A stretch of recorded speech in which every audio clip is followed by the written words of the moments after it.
পানামনগর নারায়ণগঞ্জ জেলার সোনারগাঁয়ে অবস্থিত একটি প্রাচীন শহর।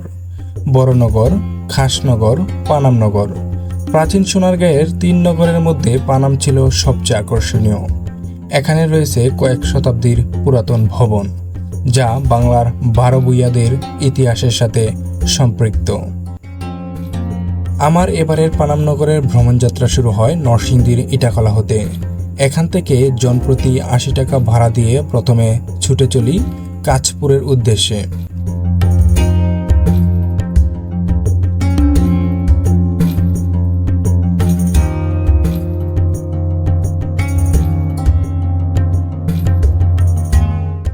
কাঁচপুর থেকে 50 টাকা ভাড়া দিয়ে সোনারগাঁয়ের মোগরাপাড়াগামী স্বদেশ পরিবহনে উঠে পড়ি। এখান থেকে মোগরাপাড়ার দূরত্ব 15 কিলোমিটার। যেতে সময় লাগবে 30 মিনিটের মতো। তবে আপনারা যারা ঢাকা থেকে পানামনগরে যেতে চান, সেক্ষেত্রে আপনারা ঢাকার গুলিস্তান থেকে স্বদেশ, দোয়েল, বোরাক পরিবহনের বাসে করে জনপ্রতি 65 টাকায় চলে আসতে পারবেন মোগরাপাড়া বাস স্ট্যান্ড। গুলিস্তান থেকে মোগরাপাড়ার দূরত্ব 28 কিলোমিটার। যেতে সময় লাগে 1 ঘন্টার মতো। জেনে রাখা ভালো, পানামনগর প্রতি সপ্তাহে রবিবার বন্ধ থাকে এবং সোমবার অর্ধদিবস দুপুর 1:30 থেকে 5টা পর্যন্ত খোলা থাকে।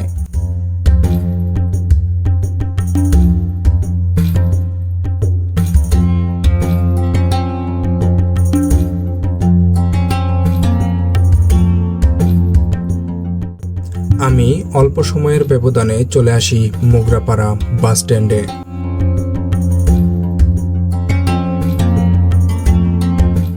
এখানে আসলে আপনারা পানামনগরে যাওয়ার জন্য অসংখ্য ব্যাটারি চালিত অটো পেয়ে যাবেন। ভাড়া পড়বে জনপ্রতি 15 টাকা। আমি এখান থেকে অটোতে উঠে পড়ি পানামনগরের উদ্দেশ্যে।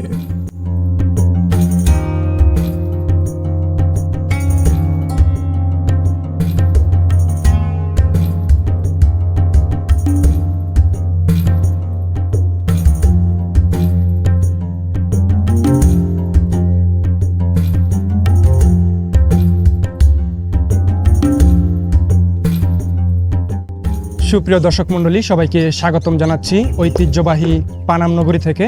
এই মুহূর্তে আমি রয়েছি পানামনগরীর মেন গেটের সামনে। এখন আমি গেট দিয়ে প্রবেশ করব।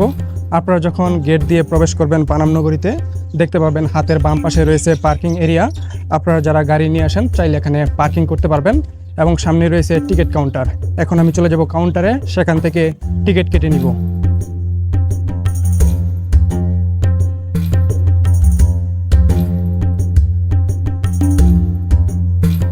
টিকিট কাটতে আসতেই বাধা পড়লো, এখানে ভিডিও করা যাবে না। আর যদি ভিডিও করতে হয় সেক্ষেত্রে অনুমোদন সাপেক্ষে ঘন্টা প্রতি সরকারি ভ্যাট সহ 3450 টাকা দিতে হবে। তাহলেই মিলবে ভিডিও করার অনুমতি। তবে এই টাকাটা আমার কাছে অনেক বেশি মনে হয়েছে। এখানে এসে এটি জানার পর একটু কষ্টই পেলাম বটে। ভিডিও করব না বলে সর্বসাধারণের মতো আমিও 20 টাকা দিয়ে টিকিট কেটে চলে আসি পানামনগরীর ভিতরে।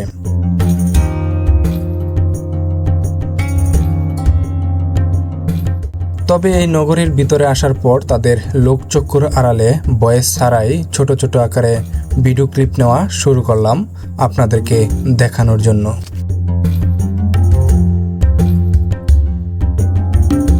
কি সুন্দর পুরাতন ভবনগুলো এখনো টিকে রয়েছে তার আপন মহিমায়।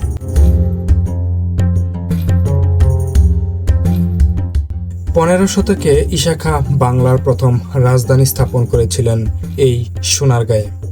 পূর্বে মেঘনা আর পশ্চিমে শীতলক্ষ্যা। নদীপথে বিলেত থেকে আসতো বিলেতি থান কাপড়, দেশ থেকে যেত মসলিন। শীতলক্ষ্যা আর মেঘনার ঘাটে প্রতিদিনই ভিড় করত পালতোলা নৌকা। পরবর্তীতে ইংরেজদের শাসনামলে এই পোশাক বাণিজ্যের স্থান দখল করে নেয় নীল বাণিজ্য। তারা এখানে বসিয়েছিলেন নীলের বাণিজ্য কেন্দ্র।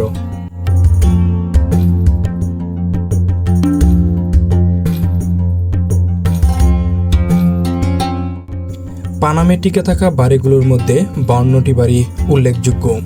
পানামের সড়কের উত্তর পাশে রয়েছে 31টি বাড়ি আর দক্ষিণ পাশে রয়েছে 21টি বাড়ি।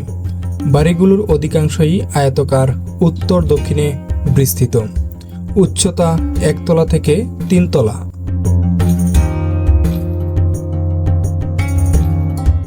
বাড়িগুলোর স্থাপত্যে ঔপনিবেশিকতা ছাড়াও মোগল, গ্রিক এবং গান্ধারা স্থাপত্য শৈলীর সাথে স্থানীয় কারিগরদের শিল্পকুশলতার অপূর্ব সংমিশ্রণ দেখা যায়। প্রতিটি বাড়ি ব্যবহার উপযোগিতা, কারুকাজ, রঙের ব্যবহার এবং নির্মাণ কৌশলের দিক দিয়ে উদ্ভাবনীয় কুশলতায় ভরপুর।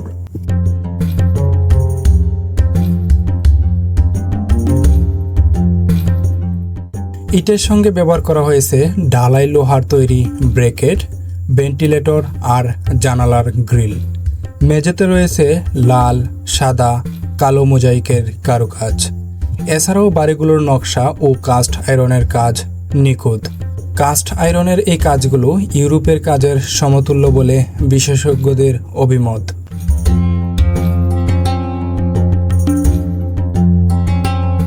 পানাম নগরীর পরিকল্পনাও নিখুঁত। নগরীর পানি সরবরাহের জন্য দুপাশে 2টি খাল ও 5টি পুকুর রয়েছে। প্রায় প্রতিটি বাড়িতেই আছে কুয়া বা কূপ।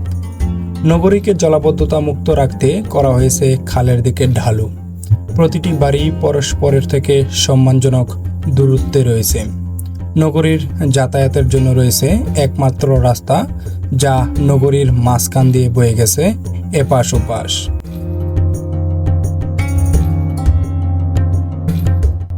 একবার পারস্যের খ্যাতিমান কবি হাফিজকে আমন্ত্রণ জানিয়েছিলেন তৎকালীন বাংলার সুলতান গিয়াসউদ্দিন আজম শাহ। বৃদ্ধ কবি হাফিজ সে আমন্ত্রণে সাড়া দিয়ে আসতে না পেরে একটি গজল রচনা করে উপহার পাঠান সুলতানকে। এই গজলের সূত্র ধরেই ফার্সি এক পর্যটক এসেছিলেন সোনারগাঁতে আর মুগ্ধ হয়েছিলেন পানাম নগরীর সৌন্দর্য দেখে।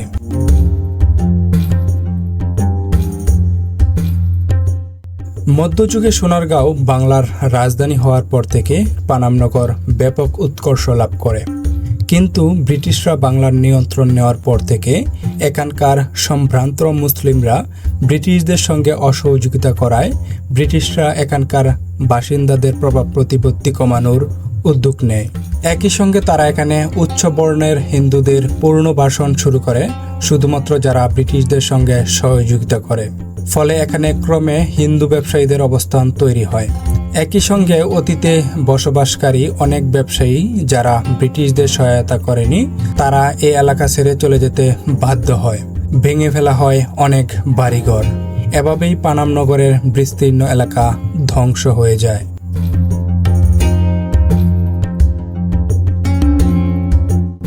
বর্তমানে পানাম নগরে রাস্তার দুধারে যে পুরাতন ভবন দেখা যায় তা মূলত ব্রিটিশদের সহযোগিতায় গড়ে ওঠা 19 এবং 20 শতাব্দীর হিন্দু উচ্চবর্ণ ব্যবসায়ীদের তৈরি। ব্রিটিশরা চলে যাওয়ার পর এসব ব্যবসায়ীদের প্রতিপত্তি হ্রাস পায়, ফলে ভবনগুলো ক্রমে পরিত্যক্ত হতে থাকে। আস্তে আস্তে তা আশেপাশের লোক দ্বারা দখল হতে থাকে। 2009 সালে স্থানীয় প্রশাসনের উদ্যোগে পানাম নগরীকে সম্পূর্ণভাবে দখলমুক্ত করা হয়।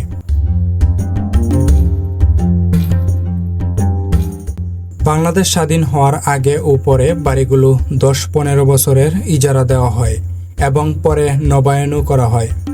মূল বাসিন্দাদের অবর্তমানে বাড়িগুলো অযত্নে অবহেলায় ক্ষয়ে যেতে থাকে, ফলে বর্তমানে আর ইজারা নবায়ন করা হয় না।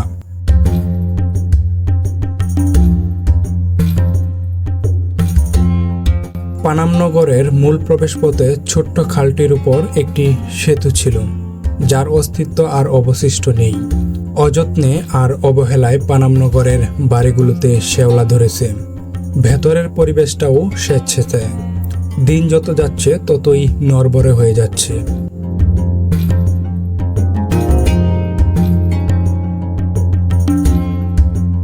পৃথিবীতে ধ্বংসপ্রাপ্ত যে 100টি নগরী রয়েছে তার মধ্যে পানাম নগরী অন্যতম। এতেই বোঝা যায় যে আসলে পানাম নগরীর গুরুত্ব কতটা ছিল সেই আমলে।